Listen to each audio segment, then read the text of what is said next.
भारतीय हुकूमत की जानिब से हज़ूर अलैहिस्सलातु वस्सलाम की गुस्ताखी पर अहले सुन्नत वल जमात डेरा इस्माइल खान के ज़ेर एहतमाम तहफ़्फ़ुज़ ख़त्म नबूवत के हवाले से हुर्मत रसूल एहतजाजी जलूस निकाला गया। जलूस टांक अड्डा से शुरू हुआ और पवंदा बाजार से होता हुआ चुगला पर जाकर इख्तिताम पजीर हुआ। जलूस के शुरुका ने झंडे और बैनर्स उठा रखे थे जिन पर तहफ़्फ़ुज़ ख़त्म नबूवत के हवाले से नारे दर्ज थे। हुर्मत रसूल एहतजाजी जलूस के शुरुका से खिताब करते हुए मौलाना अब्दुल अजीज़ ने कहा कि हमारे दुश्मन कमज़ोर हैं, इसलिए वो मुकाबला की बजाय ओछे हथकंडों पर उतर आए हैं। कि मुसलमान अब तरक्की की तरफ जा रहे हैं तो वो आजकल रसूलुल्लाह सल्लल्लाहु अलैहि वसल्लम की ख़त्म नबूवत के खिलाफ शाखें शुरू हो चुकी हैं। हमारे इत्तेहाद और एटमी क़ुव्वत की वजह से हमें वो अच्छे नज़र से नहीं देखते।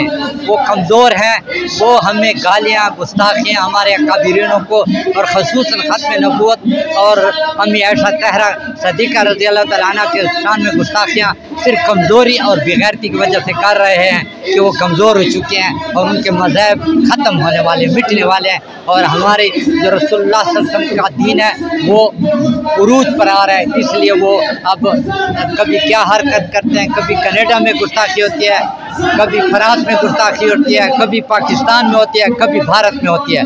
ये सिर्फ वो हवास बाख्ता है और हमारे इस्लाम से घबराए हुए हैं। जुलूस के शुरुका ने भारत, अमरीका और इसराइल मुर्दाबाद के नारे लगाए और भारतीय सरकार से सिफारती और तिजारती ताल्लुकात ख़त्म करने का मुतालबा किया। अहले सुन्नत वल जमात के कायदीन का कहना था कि तहफ़्फ़ुज़ ख़त्म नबूवत के लिए वो जानो माल के साथ साथ किसी भी कुर्बानी से दरेग नहीं करेंगे।